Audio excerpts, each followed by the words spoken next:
Salut, c'est Trado, je suis content de vous retrouver pour la mise à jour de l'analyse technique du CAC 40. Avant de commencer, Dash se joint à moi pour vous souhaiter d'excellentes fêtes de fin d'année.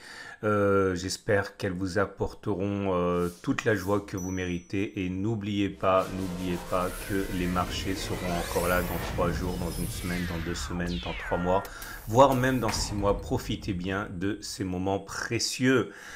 On commence donc par les actualités qui ont été plutôt riches avec l'acceptation, plutôt non, l'accord entre Bruxelles et Londres pour le Brexit qui n'a pas véritablement été salué par les marchés car les traders ne voulaient sans doute pas prendre de position trop importante.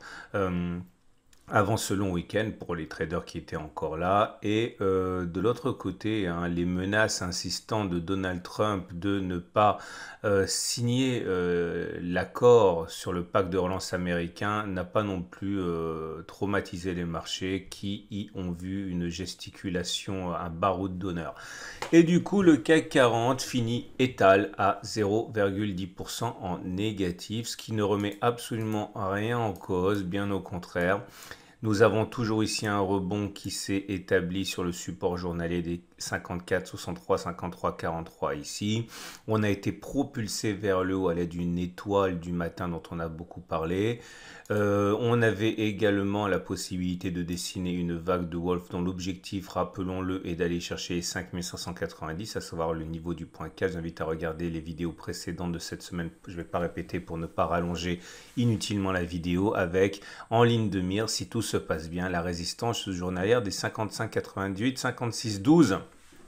Et on a également aujourd'hui l'opportunité de revenir sur quelque chose qui me tient à cœur parce que très souvent dans le cadre de mes échanges sur les réseaux sociaux ou même hein, dans le cadre des formations que j'ai pu donner, du coaching, etc., les traders débutants cherchent une façon de reconnaître un rebond qui dure, un rebond qui va durer et de reconnaître également les situations de danger où il est bon de s'alléger au contraire d'une situation où on peut conserver ses positions. Alors si j'en parle c'est parce que j'ai l'opportunité aujourd'hui de repérer avec vous un signal de type Aiki-Nashi. Alors Aiki-Nashi c'est un peu compliqué mais beaucoup moins que ça ne le semble. J'invite à regarder le tutoriel que j'ai mis en dessous de la vidéo dans les commentaires YouTube pour vous familiariser. Mais en tout cas, regardez, je bascule en Aiki-Nashi. Ok, donc ça se passe ici sur Pro Real Time. Vous cliquez sur Prix, vous cliquez sur Configurer et au lieu de chandelier,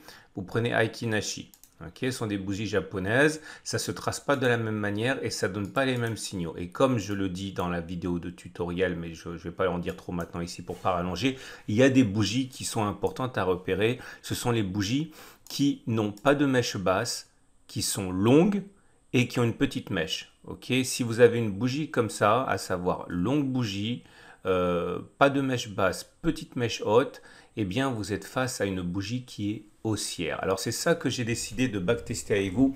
Alors que vous tradiez les cryptos, les actions, les indices, le forex, les matières premières, vous pouvez appliquer ces bougies Aiki-Nashi. Elles peuvent sans doute vous aider en vous tenant par la main, en vous faisant sortir quand c'est vraiment important de sortir ou en faisant rentrer quand le retournement semble tenir. Et justement, voilà ce qu'on va backtester. On va regarder sur les 30 dernières bougies haussières Aiki-Nashi, celles qui ont effectivement été fiables et celles qui ne l'ont pas été. Fiable signifie qu'une fois que l'on a une bougie de ce type-là, eh bien, on a derrière encore de la marge pour progresser. Et le signal aura été mauvais si en fait cette bougie-là, qui annonce une continuation à la hausse, a été finalement le début d'une continuation, d'une reprise de la baisse avec des bougies rouge. Donc c'est très très simple.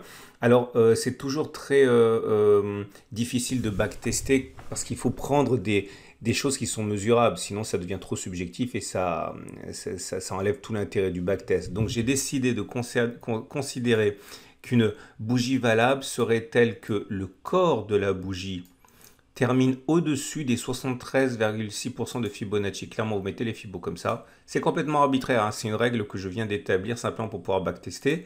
Et comme vous pouvez le voir, on a le niveau des 23,6%. Est-ce que le corps termine au-dessus ou en dessous? Il termine au-dessus, donc c'est une bougie qui est valable. Après, libre à vous d'adapter le backtest pour vous, mais encore une fois, si on ne fait pas les choses rigoureusement, ça ne sert à rien de faire des backtests. Donc je n'ai pris en considération que ces bougies-là. C'est parti pour un premier succès ici. Cette bougie-là, ok, je vais le tracer simplement pour que vous voyez bien que les choses ont été faites selon les règles du backtest. On n'est pas beaucoup au-dessus, mais on est quand même au-dessus des 23,6% de Fibonacci, donc c'est valable. Il n'y a pas de mèche basse, il y a une petite mèche haute, elle est verte. Est-ce que cette bougie signalait une continuation de la hausse ou pas? Oui, largement. Ok. On passe à la suivante. Ici, une autre belle bougie de type haussier Akinashi. Ok, longue mèche haute, petite mèche basse, enfin pas de mèche basse, petite mèche haute, clôture en haut de la bougie. Il y a eu beaucoup de hausse d'air, donc ça fait le deuxième succès, un troisième succès, quatrième, cinquième, sixième succès d'affilée. Alors évidemment, hein, j'invite vraiment à regarder le tutoriel à la fin pour avoir toutes les subtilités. Hein. Là, c'est l'échec qui m'intéressait, vous voyez. C'est une bougie qui est valable, puisque comme vous pouvez le voir, si on prend les Fibonacci, on a bien terminé, ça se joue sur l'épaisseur du trait, mais elle est valable. Ok, on est au-dessus des 23,6%. Pourtant, malgré ce signal haussier, eh bien, on a connu une bougie rouge avec de la baisse derrière. Donc ça n'a pas marché. Pas plus que cette bougie-là n'a marché. Vous voyez, ça a constitué en fait le plus haut avant d'avoir une baisse. Voilà, on continue maintenant plus rapidement. Deux succès, un échec, un succès, 1, 2, 3, 4 succès. Deux succès supplémentaires, un troisième, un quatrième, un cinquième succès, un échec, un succès, 4 succès de suite, un échec, 2 succès, 3 succès supplémentaires et vous êtes peut-être face au chaînon manquant de votre trading, un outil qui vous permet de manière relativement fiable de savoir quand il faut s'alléger ou quand on peut garder, puisque nous avons ici sur 31 occurrences, eh bien, 26 succès et 5 échecs, autrement dit un taux de réussite de 84% et 16% d'échecs. Est-ce que ça veut dire que vous deviez absolument à partir de jeudi soir ou alors même lundi en ouverture acheter pour viser une continuation de la hausse? Absolument pas. Absolument pas, parce que vous ne savez toujours pas à quel moment vous entrez, à quel moment vous sortez, où vous prenez vos profits, vous pétez votre stop loss. Tout ce qu'on peut dire, c'est qu'en termes d'analyse technique, il y a plus de chances pour qu'on n'ait pas fait les plus hauts plutôt qu'on ait fait les plus hauts, et c'est déjà bien. Imaginez que vous ayez des actions en portefeuille et que vous demandiez s'il faut alléger ou pas, ça peut vous apporter quand même de l'aide. On passe aux chandeliers japonais classiques et les chandeliers. Je reviens sur mes chandeliers voilà, japonais. Alors la bougie, c'est ça qui est intéressant, vous voyez, le message est complètement différent parce qu'en Akinashi, on a une belle bougie, alors qu'en chandelier japonais, on a une bougie plutôt inquiétante, ok, qui termine en rouge. Donc voilà, c'est important d'avoir les deux. Alors, donc une bougie plutôt inquiétante, mais là encore une fois, tout comme à la bougie Akinashi, ça tombe mal, elles n'ont pas beaucoup de signification aujourd'hui au regard du fait qu'il y avait très peu de volume et au regard du fait que c'était une séance écourtée. Hein. Mais bon, ça ne nous empêche pas de faire de la pédagogie. Alors, on a donc les éléments techniques maintenant, moyenne mobile à 20, moyenne mobile à 7, les bandes de Bollinger, la moyenne mobile à 50 jours, la moyenne mobile à 200 jours et on est bien là. On a donc là, les cours sont en dessous de la M7 qui est plate, tendance de court terme neutre. Les cours sont en dessous de la M20 qui descend, tendance générale baissière. Mais toujours au-dessus de la M50 qui monte, donc tendance de fond haussière. Et la M200 également haussière. Donc la tendance de long terme sur cette unité de temps est clairement établie et positive. Ce qui nous amène donc aux autres éléments. Ah oui, donc là, épilogue hein, du setup Tradobull, réintégration, M7, M20, c'est extrêmement classique. Tout s'est fait de la manière la plus classique qui soit. On passe aux autres éléments techniques rapidement. Et vous avez ici des éléments qui sont plutôt favorables, hein, à commencer par un nouveau signal haussier donné par le RSI qui casse son oblique sentinelle. J'aurais pu backtester ça aussi, j'ai en train de penser, c'est pas grave. En tout cas, c'est un signal qui est intéressant.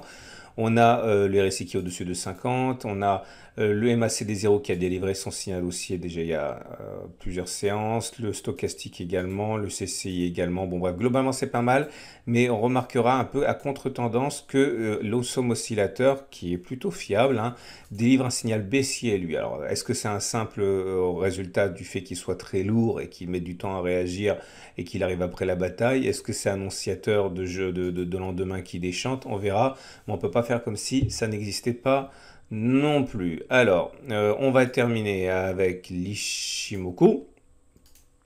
Et l'Ishimoku nous dit que c'est plutôt pas trop mal, hein, puisque comme vous pouvez le voir, attendez, je vais enlever ce dont on n'a pas besoin, parce que sinon on n'y voit plus rien.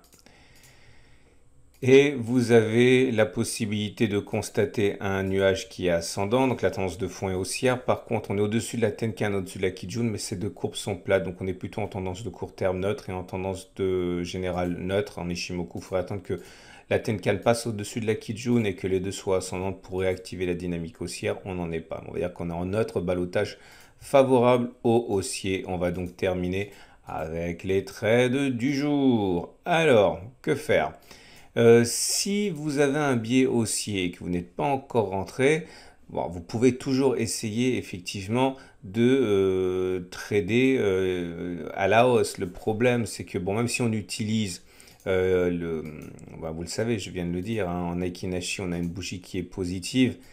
Le problème, c'est que le stop, ça se met quand même en dessous des précédents plus bas. Et même si vous achetez maintenant avec un stop à 4,2%, vous avez premier obstacle à 1,12%, vous avez un ratio gain-risque qui est bien pourri, hein. Donc, c'est pas quelque chose que je peux facilement faire.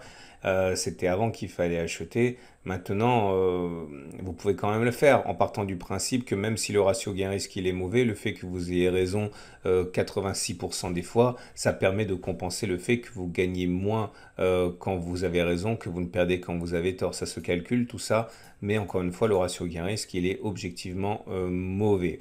Maintenant, si vous avez un biais qui est baissier, eh bien, c'est beaucoup plus simple, hein. Vous entrez à la baisse maintenant, vous mettez un stop. Le problème là aussi, attendez, je vais repasser en chandelier japonais. Comme vous pouvez le voir ici, on est au milieu du gué, hein, c'est-à-dire que si vous spéculez à la baisse, vous risquez d'avoir un tir de barrage des 1%. Et votre stop loss, normalement, il faut le mettre au-dessus d'une résistance. On est à 1,7%. Là aussi, vous avez un ratio gain-risque qui est mauvais.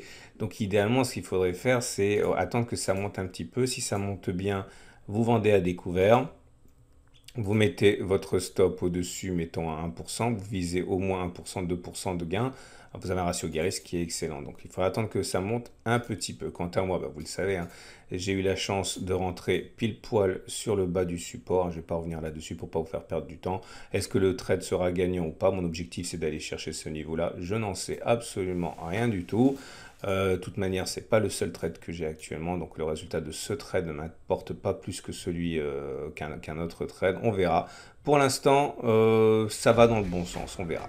Je vous souhaite une excellente journée. Je vous invite à regarder à la fin de cette vidéo en dessous. J'ai mis le lien si ça vous intéresse, le fameux podcast dont je parle depuis 2 ou 3 séances, hein, sur ma façon de trader, ma philosophie de trading qui d'ailleurs déteint sur ma vie. Enfin, ça peut vous intéresser si vous voulez en savoir plus sur ma méthode. Je vous souhaite une excellente journée. N'oubliez pas de regarder le tutoriel. Et plus que jamais, merci beaucoup à tous ceux qui font l'effort de venir sur YouTube pour me mettre un petit un petit pouce bleu. C'est très important. Vous savez, il n'y a pas de budget pub, hein, sur Tradozer Trading. La seule façon pour moi, c'est pour me faire connaître, ce sont les petits plus que vous mettez. Si vous trouvez que mon travail vous a aidé cette année, qu'il a été positif pour vous, mettez-moi un petit pouce, ça vous coûte rien et franchement ça m'aide beaucoup pour ma visibilité. Merci encore à ceux qui le font et à ceux qui le feront.